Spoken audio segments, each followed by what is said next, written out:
Howdy, y'all. Welcome back to the Texian channel. This is episode 8 and part 3 of the 3-part series, Offshoring and the Rise of the Chinese Communist Party. I'm cutting this video on March the 24th of 2021. We're about a week removed from Antony Blinken, U.S. Secretary of State under President Biden, meeting with the Chinese communists in Alaska. It was a shocking meeting. It was an astonishing meeting. The Chinese Communist Party accused us of human rights abuses. The Chinese Communist Party suggested that the American people had lost faith in our democratic processes. It was amazing. And those things were said with absolutely no sense of irony, no sense of self-awareness whatsoever. But I think it's a harbinger of things to come. I think what we saw there is the first example of a bold and emboldened Chinese Communist Party dictating to the world how things are going to be. And for his part, Antony Blinken had to sit there like a schoolboy in the president's office getting lectured. And when he finally spoke, he offered some feeble defense.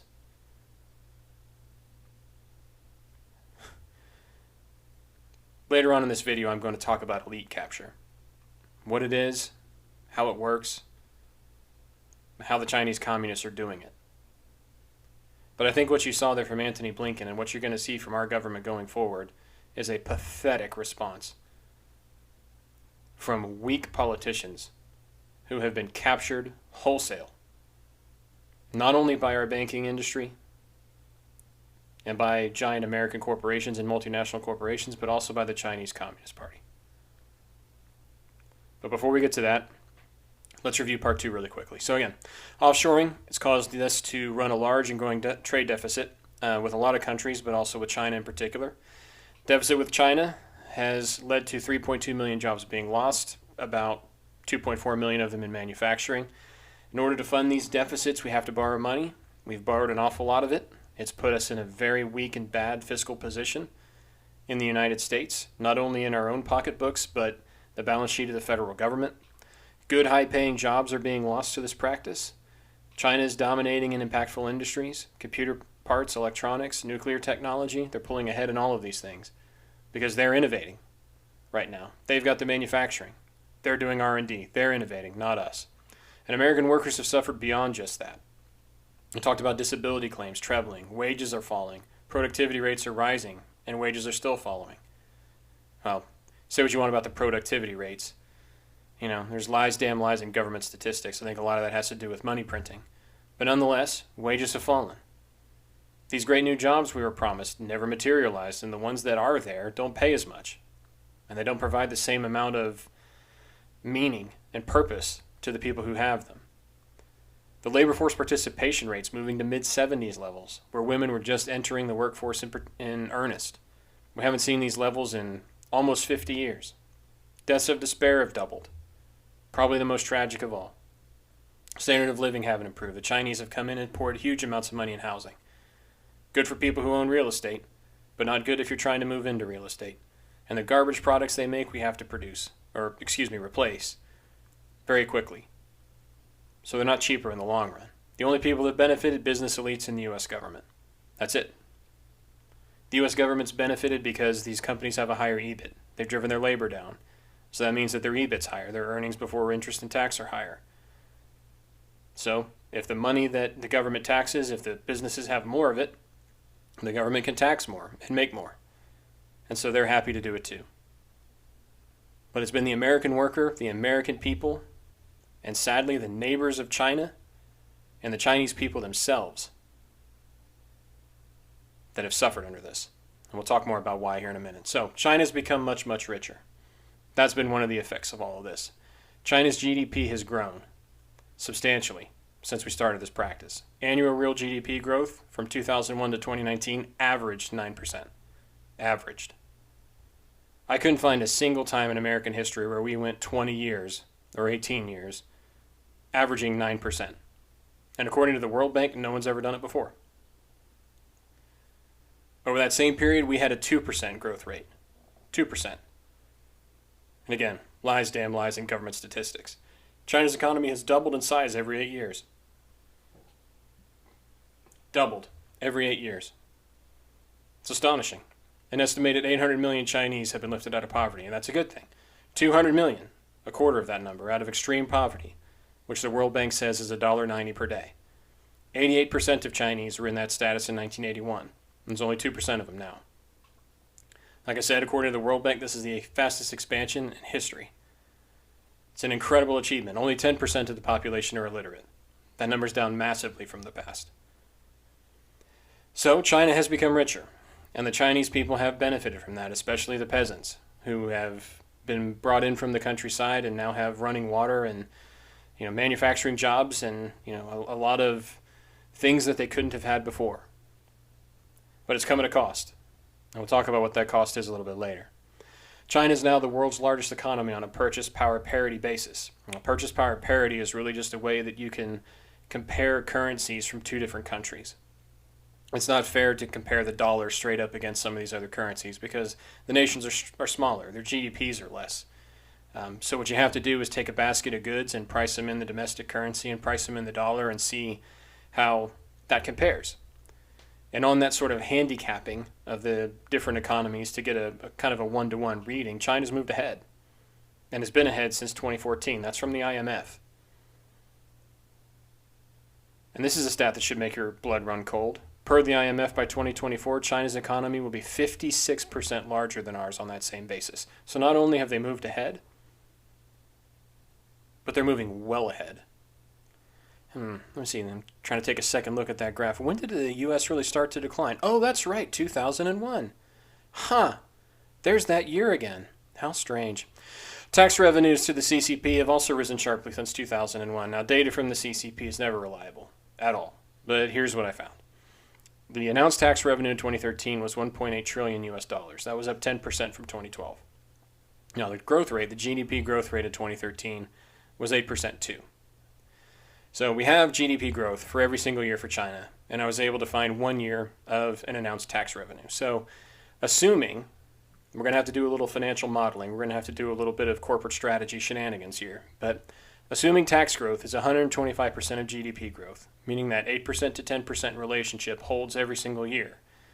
And again, that's a big assumption, but assuming it does, then we can back into tax revenue in 2001 at about 340 billion. That's a 400% increase, 422% increase since 2001. 1.8 trillion US dollars, up from 350 billion, let's call it. It's a massive amount of growth. And it's armed the Chinese communists with the amount of money that they've needed to do a lot of things that we're going to talk about here in a minute. FDI, foreign direct investment into China, has risen substantially too. FDI is measured in outward and inward stock. Outward, that's the amount of capital a nation sends overseas. Inward is the amount that the nation receives from foreign nations. So when we make an investment in China, that money is outward to us and inward to them. China's inward FDI, the amount of capital that it's received from other nations, has risen sharply. In 2001, they got about 45 billion in that year.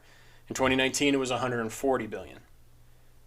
And the total stock, the total amount of inward FDI that they've received since 2001 is a staggering number. I'll put that third link there into the description, along with some of the other links from the presentation. I encourage you to go out there and look at it. There's been a lot of FDI that has come into China since 2001, ostensibly to do all of this offshoring, to build factories, to build plants, to create subsidiaries, all of that. But what's that meant? Well, that's meant a lot of economic growth. An awful lot of economic growth, an investment that should have been made here in the United States, in my opinion. China's buying influence in U.S. higher education. I don't hear anybody talking about this. Very few people know about this, and it's a huge problem. They're coming over with huge amounts of capital, monetary gifts, contracts, and things like that, and they're buying off our higher education. Why would they want to do that? Well, because we have the best education system in the world. And we're doing a lot of sensitive and very high-end research at these universities, and they want in on the action. The tally of gifts and contracts from China to U.S. universities since the start of 2013 is approaching 1 billion.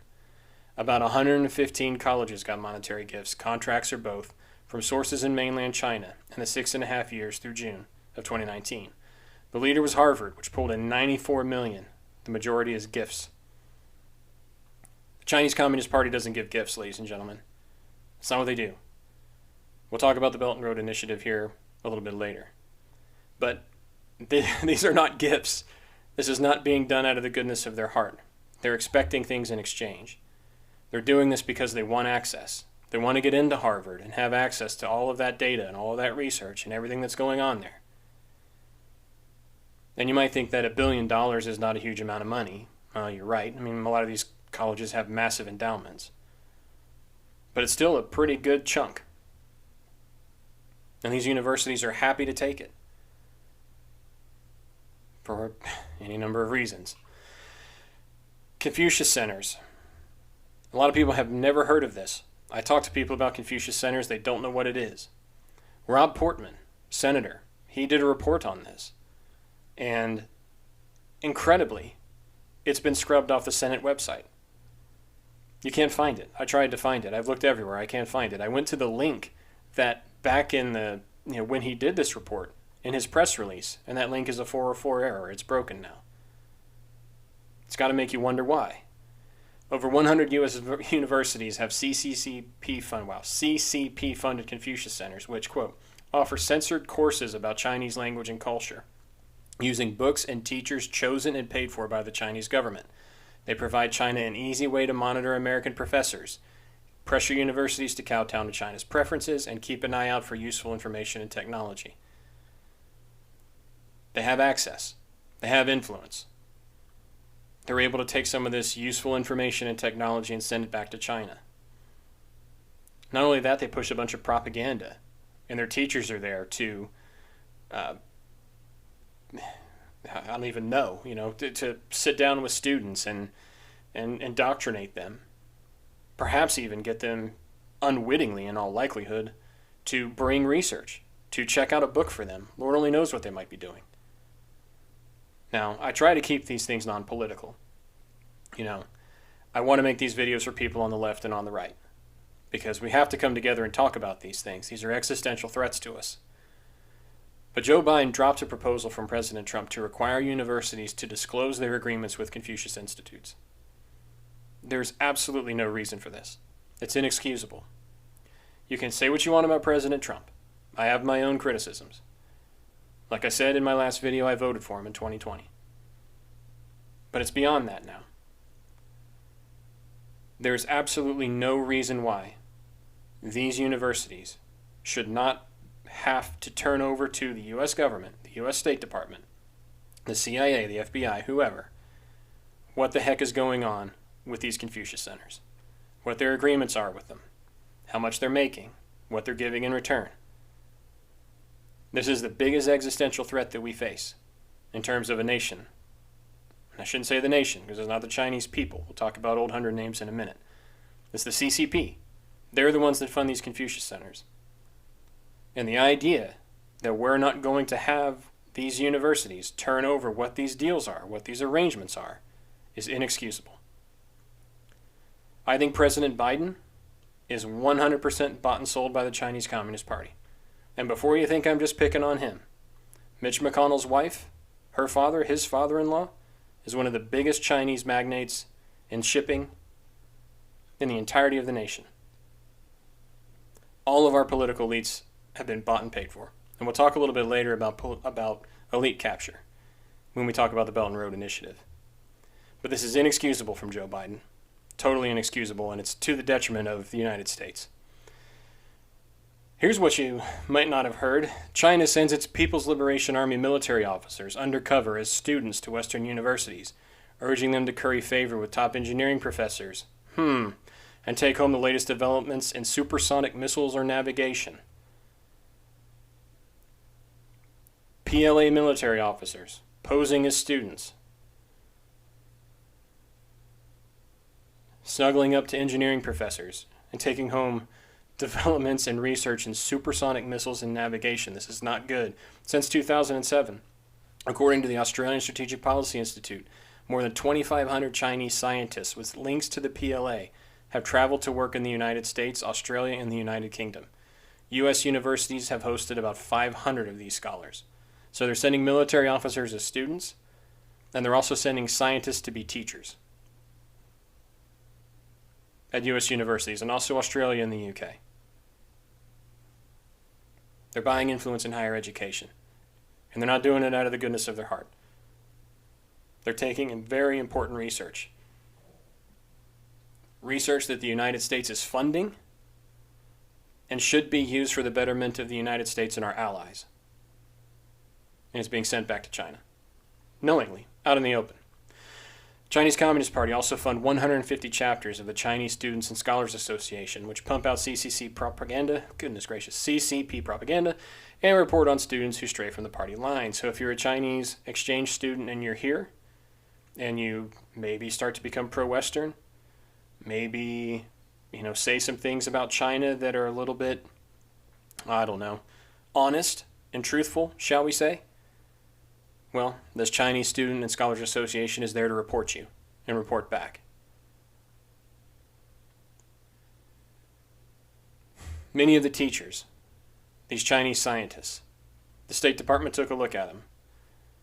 It turns out that a lot of them at the Confucius Centers and these Chinese scientists in that second quote, they actually don't qualify under their visas. The visas that they're here on don't work.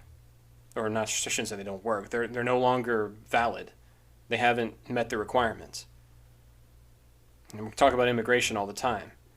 It's not just the border. This is another huge problem of immigration. They're here on invalid visas, stealing technology.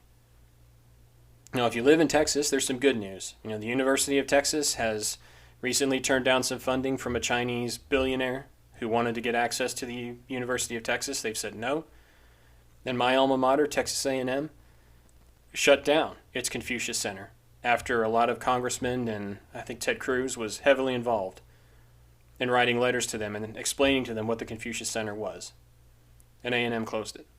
So if you live in Texas, there's some good news. And, you may check into your own university, your own alma mater, or the universities in your state to see if they have these things. A lot of states are beginning to take a second look at them. But it might be too late. The Belt and Road Initiative. We talked about FDI earlier.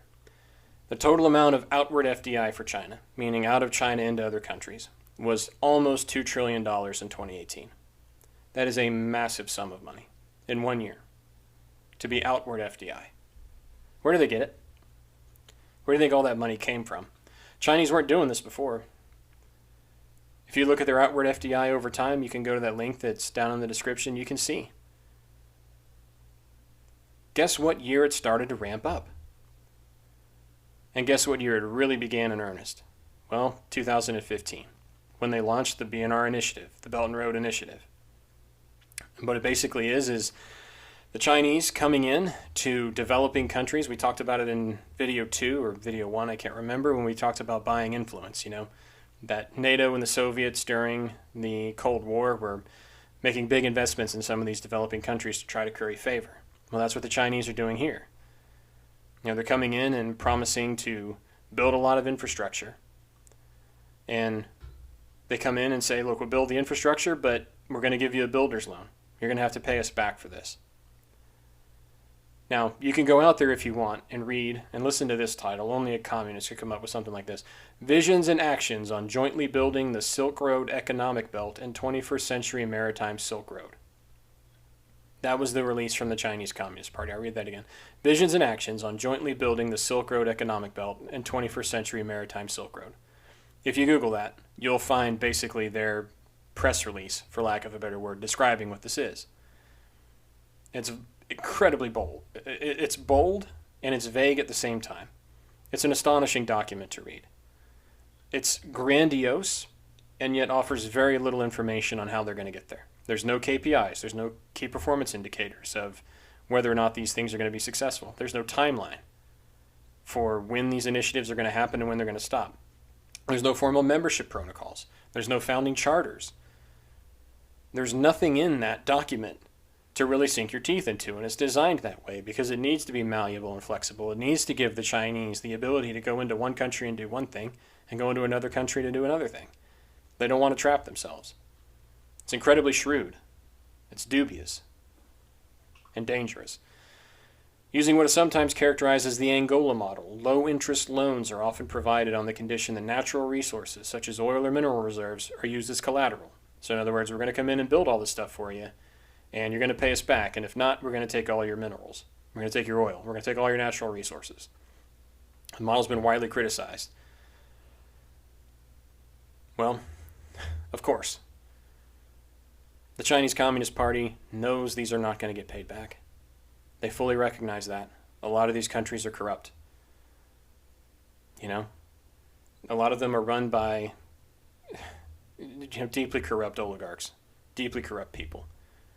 And the economies, they're struggling, but the amount of capital that has been poured in, I mean, China has spent $400 billion or more in Africa alone since 2005. That's an awful lot of money, $400 billion.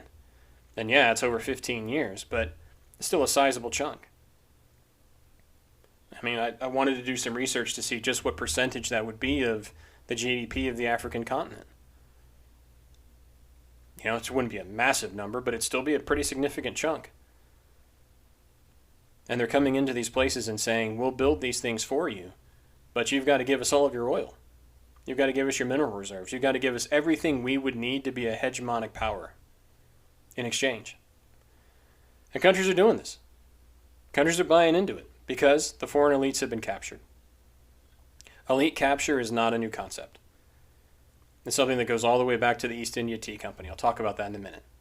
But this is the model that the Chinese are using. They recognize they can't come in and do this by force. They can't come in and, take over the United States by force. Or, take over the entirety of the African continent by force. It's impossible. There's too many people. It'd be just, logistically, it's impossible to do. So what do? Well, they come in and they capture the elites. They capture the elites of the countries. And they get those elites to do their bidding. And again, it's not anything new. It goes all the way back to the British East India Tea Company. When they came to India, they recognized there was no way they could conquer the place. It was way too big. So what do? Well, they extended a hand to the local leaders and said, hey, work with us. And the Indian rulers were happy to do that. They were going to make them rich. It was going to increase their power. They could use Dutch East India muscle to push other people off of their land. Settle old scores against tribes that go back centuries. That's what they do. They come in, they make a deal with the elites, and those elites betray their own people for their own power and their own wealth. The Mughal Empire did it. And I humbly submit to you the United States government has done it too. In exchange, local rulers did the company's bidding and profited too, like I just said. Now, the Belt and Road Initiative has allowed corrupt governments to bail out domestic failings with Chinese capital and fund boondoggles that enrich corrupt local officials. That's why they do it. That's why the BNR initiative has been successful in a lot of these places. The officials are corrupt. In comes the Chinese with a massive project and a lot of capital. And that allows these local officials to say, look what I'm doing. Look at all this infrastructure I'm building. Aren't I so good to you? And local officials, of course, make a huge amount of money off of it in bribes, in corruption, in kickbacks for... Now, typically, the Chinese don't even use local labor. They use their own labor. But when they do, there are kickbacks to local officials. But the CCP, they expect to be paid back. That should be paid. Apologies. But the local citizens have had little or no say in this. Their elites have just done it to them. However, they're going to be the ones that suffer. They're going to be the ones that are going to have to figure out how to pay this thing back. China's foreign policy, distinctly more militaristic. In 2001, the Defense Department did a report to Congress on China's military. It described it as behind the times, poorly suited to China's aims. And even then, they had big dreams and big goals. But in 2000, our DOD said, look, they just don't have it. They don't have what they need to achieve what they want. But fast track 20 years, we get a new report from the DOD in 2020. Here's what they say. As this year's report details, the People's Republic of China has marshaled their resources, technology, and political will over the past 2 decades to strengthen and modernize the PLA in nearly every respect. Where do they get the money to do that? Why in 2000? before they joined the WTO and got offshoring? Why in 2000 were they behind the times and poorly suited? And now they've strengthened in every respect. This report will chill you to the bone. I'll put the link in the description too. Same report. The CCP has built the world's largest navy. Now it's probably important to say not the most powerful navy necessarily, but the largest, at 350 ships. The U.S. has about 300, 293 or so. And as the report mentions, the CCP's pulled ahead in missile technology and air defense systems. Now why does that matter? Well, that means if we go into the South China Sea, that missile technology and air defense systems that they have are going to be a real problem for our surface fleet. We'll talk about a threat assessment in a threat assessment in the South China Sea here in a second. But suffice it to say for now that they've tipped the scales. They really have the whip hand in the region. This quote should chill you to the bone. What is certain is that the CCP has a strategic end state that it is working towards, which, if achieved, will have serious implications for U.S. national interests and the security of the international rules-based order. That's the DoD. That's not some right-wing think tank. That's a very sober assessment from our Defense Department to Congress. I'll put that link into the description so you can read it too. It's shocking. But the point of it is, over the last 20 years, the DoD's assessment of China has gone from them being poorly suited and behind the times to a major threat that has serious implications for U.S. national interests. There's only one way they could have gotten here, and it's all the economic expansion that we've talked about. So what has it meant now that they've got this new military? Well, they're ramping up control over the South China Sea. That's where Taiwan is. Here's a good quote from the threat assessment. Breaking a commitment made during the Obama administration, China has rapidly annexed, built, and militarized almost 30 islands and shoals throughout the disputed waters of the South China Sea. It wouldn't be the first time somebody made a commitment to our government and to the Obama administration only to break it. But that's 30 islands and shoals throughout the disputed waters of the South China Sea, in a direct affront to Taiwan and our ally. A, how did they afford to do that? And B, why are they so bold as to be able to do it now? I hate to keep harping on it, but it's important to draw the line, to connect the dots. China's able to do this because of our economic policies towards them. Same threat assessment says that we can't stop it. We can't stop what they're doing in the South China Sea. Quote, U.S. and allied navies have become too small relative to the threat. And in particular, the U.S. has continued to build platforms based on warfare, community, parity, and spending. Stated in plain English, we have been building platforms assuming they were still the Chinese Communist Party spending what they were spending in 2000. But they're not. The DoD has made it clear. They've strengthened in every way, and they've pulled ahead in key areas.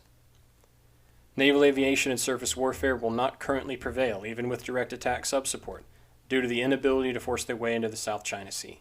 We talked about the missile defense systems on the last slide. A lot of that's what they're saying here. They now have the advantage in that region. And there's really not much our Navy can do about it, because they've gotten so rich and built up their military as much as they have. Taiwan and India, both important U.S. allies, are in a direct threat too. I'll give it a shot. Shi Qiusheng, Taiwan's defense minister, also informed the parliament that Taiwan has increased deployment of personnel and weaponry in the South China Sea to counter Chinese threats. Listen to this.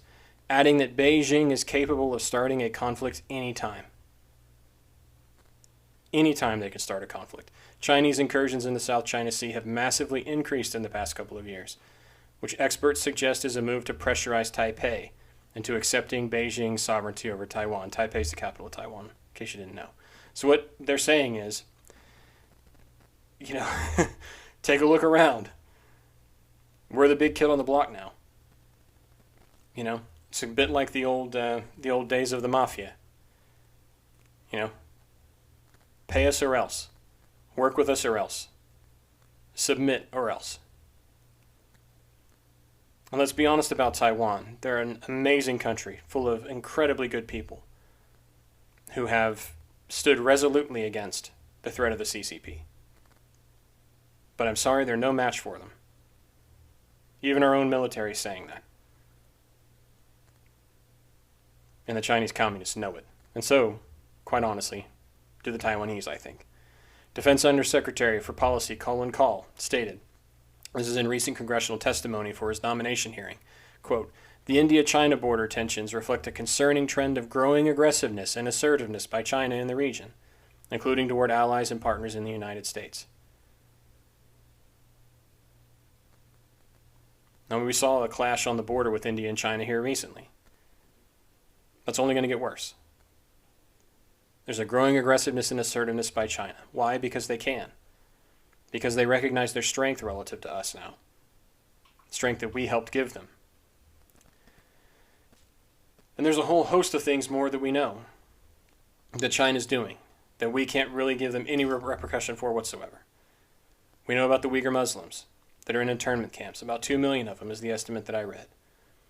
It's an act called a genocide by Mike Pompeo, who was the U.S. Secretary of State, I believe, under Donald Trump. It used to be when the U.S. called something a genocide, it mattered. It used to be it carried some weight. How many people even know we called it a genocide? Did the Chinese change one thing after we did that? No. Now, I will say that it does appear that the Biden administration is putting up some more sanctions on them and is trying to do something, but it's too late. They're far too powerful. They don't care. They're going to continue to do this because they know there's nothing we can do about it. Hong Kong sovereignty. When the British handed it over in 1997, there was supposed to be a 50-year period where Hong Kong was not going to change. It was going to be an autonomous, independent region within China. It's lost its autonomy. What do they make it, halfway through that 50 years? Just about? There's nothing we can do about it. They violated the accession agreement. Openly. Neither the British or us can do anything about it, and God bless the people of Hong Kong, there's not much they can do about it either. Tibet. It's been a long, conflict and growing problem between Tibet and the CCP since 1951. And they've cracked down on dissent ever since. They can do it. No one can say a thing about it. Christianity, other religions, China's cracked down on that. They're desperately afraid of other ideas. We'll talk more about that in a minute. But, they own the churches. If you want to be a Christian in China and practice openly, you have to practice at a state-funded church that the Chinese Communist Party owns. You think you're going to get the gospel there? Or are you going to get the gospel the way the CCP wants it told? And at least the Christians can practice openly. The Uyghur Muslims are in camps. China withheld genetic information about COVID-19. Now, I have my own opinions on where that disease came from, but I'm not going to get into that here. Everybody can believe what they want about that. One thing that is 100% certain is, in the early days, China knew and had information on this that they could have shared. And if they had shared it, it would have helped us deal with it. And potentially could have led to saving lives. They lied that it was happening. They lied about its severity. And when it came time to share some very valuable information on the disease, they withheld it. That's not the action of a partner. That's not the action of a country that's trying to be a good partner on the world stage. That's the action of an enemy. And it's high time we started to look at China that way. What does this all mean? Well, the CCP's grip on power, it's firmer than ever. We miscalculated China and its motives. The idea was that we would open them up, and they would become like us. They would become more pro-Western. Remember, that's why we gave them most favored nation status. We dangled it out there. Keep doing this. Keep coming this way. And they had no intention of ever doing it, I don't think. I think Deng Xiaoping recognized that the CCP's hold on the country required better conditions. that China was in a deeply impoverished country and was falling further behind. And if the CCP wanted to stay relevant, especially as the Soviet Union started to teeter in the late 70s and early 80s, and we all kind of knew, I wasn't alive then, but certainly the Soviets were strong, but the handwriting, I think, was on the wall. I think Deng recognized that the CCP, if it wanted to stay in power, had to make some changes, and he did. But his goal wasn't to, move the country away from communism. His goal was to solidify the CCP's control, and that's exactly what he did. We thought we could mentor them into becoming a pro-Western democracy, but I think the Chinese were playing a long game from the beginning. They had no intention of ever doing that. But they knew they needed that economic growth in order to stay in power. Now, back in the mid-70s, early 70s when we did this, it might have made sense to pull the Chinese away from the Soviets. But it's high time we recognize now that it's had this consequence. A much bigger monster has been created. And we're all going to have to reckon with it in the 21st century. They never had any intention of fully open up, but they realized they could leverage their international position into getting what they wanted. That's what they were doing in the early 1970s. And it worked for them, as we've just seen. So they exploited the gains to further their control. Massive increases in GDP. All that's been used for is to further their influence. We saw it with the Belt and Road. We saw what they're doing with the U.S. universities and what they're doing there. Massive military buildups. All of that is about furthering their influence, both domestic and foreign. They've taken intellectual property, stolen it, used it to create more state control over the citizens. The social credit system that they have there now is run on state-of-the-art technology. It would be completely unaffordable by the Chinese Communist Party without this boom. If they were still the country they were in 2000, they could not afford this technology. But they're not, obviously. They're a far wealthier nation. And that has allowed them to develop the system, which frankly is nothing but darkness. It's an Orwellian system. All of it's been brought about by this practice and by what we've done. So, the CCP's grip on power is firmer than ever, but they need this to continue. I've mentioned it a couple times throughout these videos. They need this to continue or they risk something called dongluan, which is a Chinese word meaning chaos or risk. Well, not risk. Chaos or turmoil might be a better way to say it. It's a long tradition in China. They worry about this. And there's a history that, sometimes protests can turn into rebellion very quickly. We saw that in Tiananmen Square. The CCP learned its lesson there too. How quickly these things can get out of hand. There are 56 different ethnic groups within China. 56. And 297 living languages, according to the linguists that I saw. That's an awful lot of very diverse people. And when you have a lot of ethnic diversity like that, and a bunch of different languages, it's hard to hold that all together unless you have a real iron fist. And without it, you get turmoil. You get dongluan. And they're terrified of that. China's nouveau riche. They're living alongside former peasants, making terrible wages. We talked about how they're basically slaves. Well, there's a lot of people that got rich off this in China too. And don't think that these peasants aren't starting to recognize the wealth inequality. And we talked about wealth inequality in episode 3, I believe it was. When societies start getting unequal, they get less stable. Right? And the CCP is terrified of instability. They're terrified of dongluan. Chinese demographics are aging due to the one-child policy. There's a lot of demographic challenges that they're going to face going forward that may put a damper on a lot of this growth. The growth that they need to keep the turmoil and everything else at bay.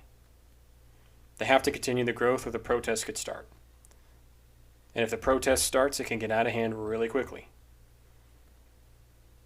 The Chinese have always worried about that.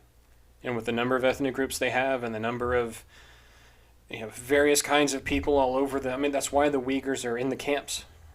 They're in the camps because the Chinese could not control them. They wouldn't accept communism. They wanted to practice their faith. At least that's my reading of it. There may be more reasons than that, but the Chinese Communist Party is very worried about this. They're worried about ideas proliferating. I mentioned old 100 names. That's a colloquial phrase for the Chinese people. It's from the idea that there's about 100 surnames that make up the vast majority of the Chinese people. They have little in common with the party elite. They have little in common with the people that have made fortunes out of this in China.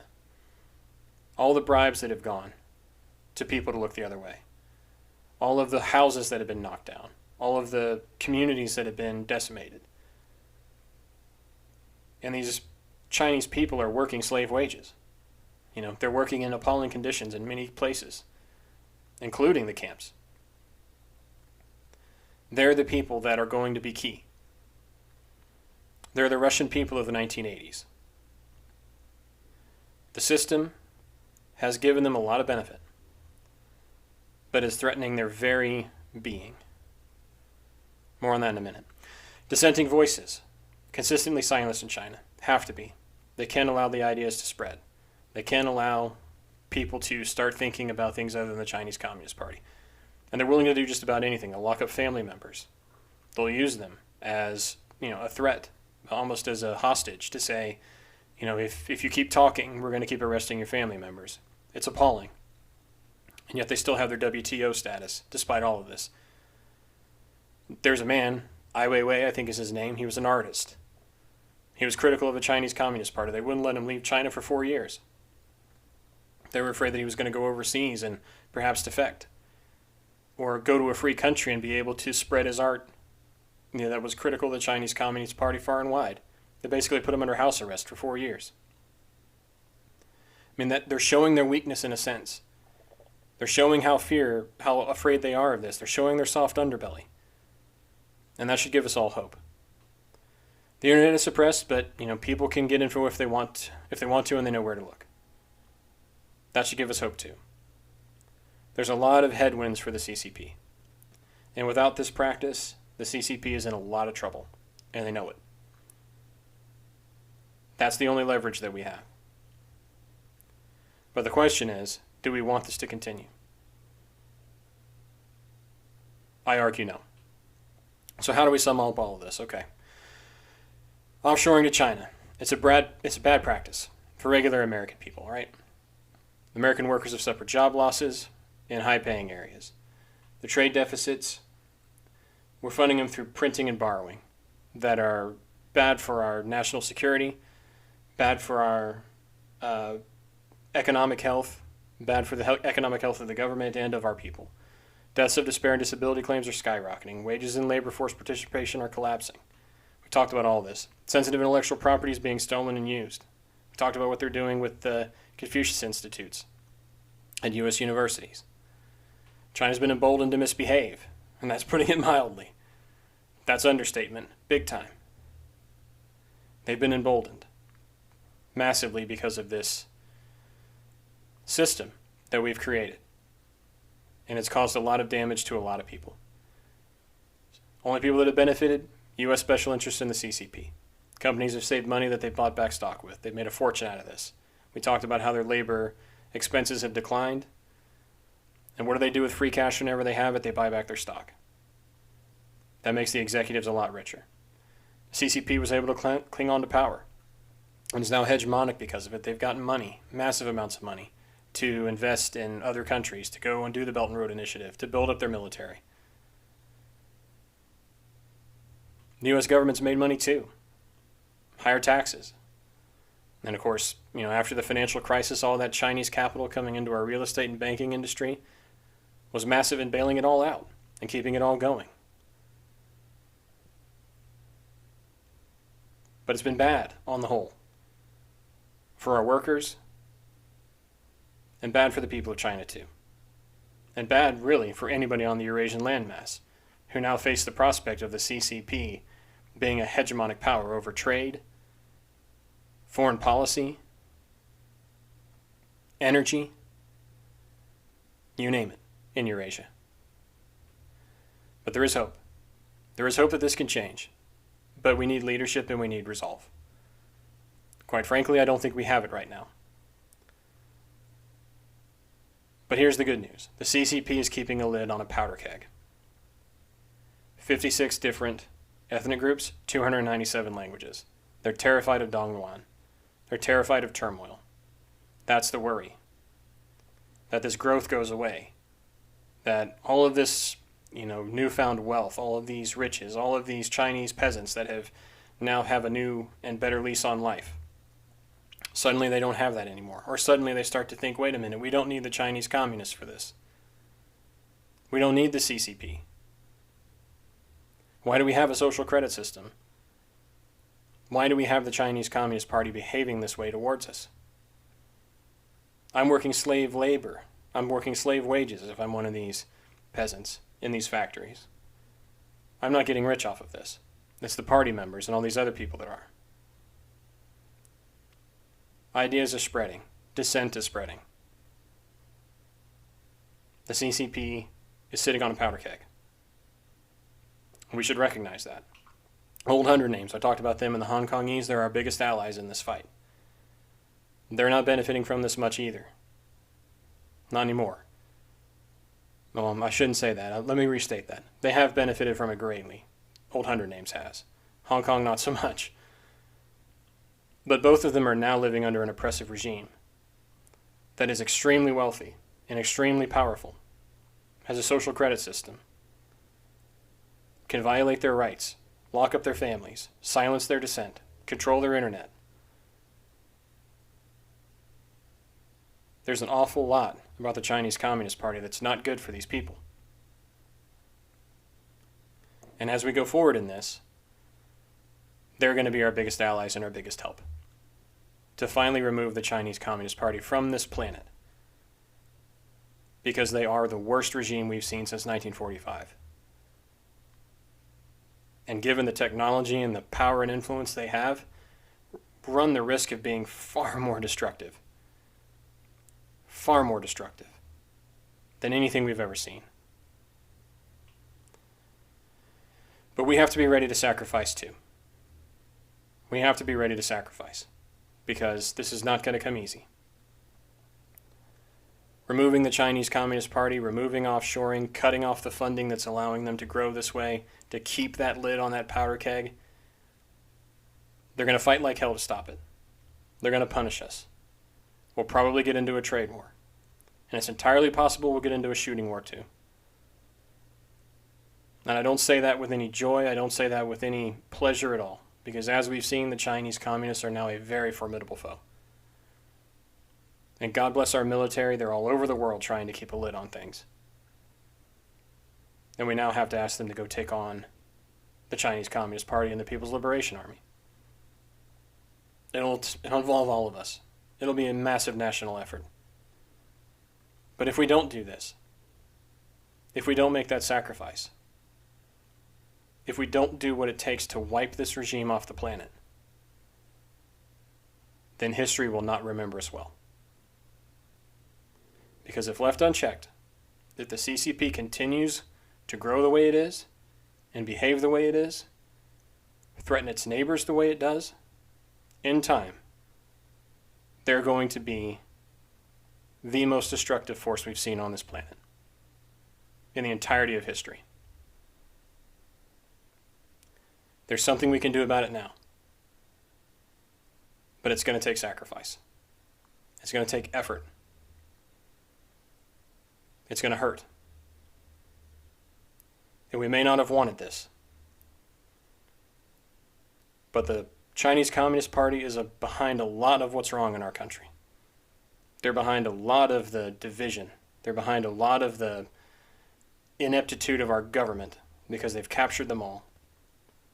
They're behind a lot of the complicity of our big businesses and our banks.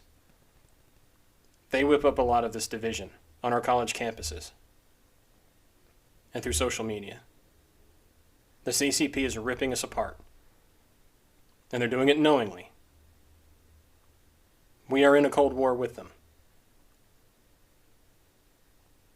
We have to accept that.